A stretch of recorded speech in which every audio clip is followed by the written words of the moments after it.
ایک دور تھا، بغداد کے ایک خلیفہ نے اعلان کیا کہ میں نے اپنے بیٹے کی شادی کرنی ہے اور مجھے رشتہ چاہیے۔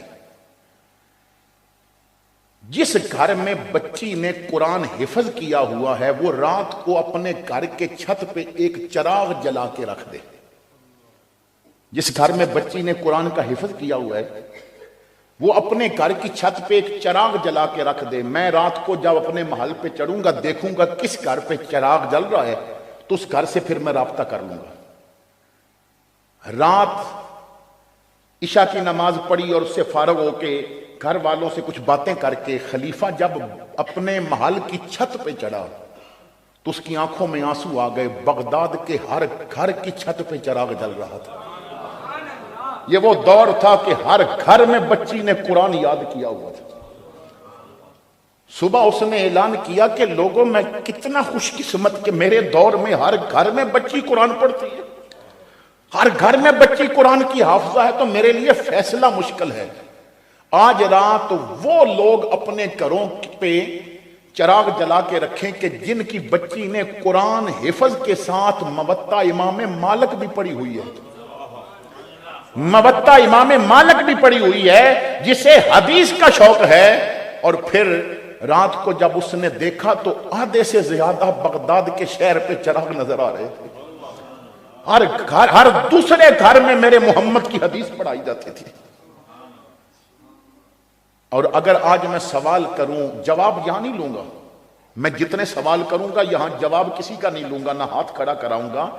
میرا کام ہے اویئرنس دینا، میرا کام ہے ایک سوچ دینا، میرا کام ہے ایک فکر کرنا اور آپ کو ایک فکر دے دینا، ایک سوچ دے دینا۔ ہم نے چراغ جلا کے سرے راہ رکھ دیا، اب جس کا جی چائے آہے پائے روشنی۔ میرا سوال ہے، جواب یہ نہیں، جواب اپنے گھر میں بیٹھ کے ذرا اپنے آپ سے لینا۔ ایک وہ دور تھا کہ ہر گھر میں بچی بھی قرآن کی حافظہ تھی۔ آج ذرا اپنے آپ سے پوچھنا کہ کتنے مہینے ہو گئے میں نے قرآن کو ہاتھ بھی نہیں لگایا، کتنے مہینے ہو گئے ہمارے گھر قرآن کھولا بھی نہیں گیا، کتنے مہینے ہو گئے میں دعوت فکر دیتا ہوں۔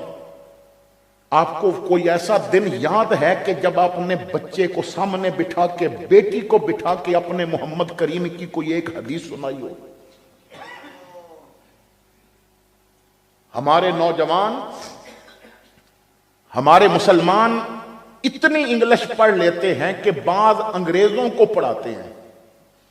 آپ امریکہ، یورپ، مختلف ملکوں میں یونیورسٹیوں میں جائیں تو وہاں پاکستانی اور انڈین مسلمان وہ استاد ہیں، اتنی انگلش پڑھ لی کہ انگریزوں کو پڑھاتے ہیں، مگر دین اتنا بھی نہیں آتا کہ باپ کے کفن پہ بسم اللہ بھی خود لکھ سکے۔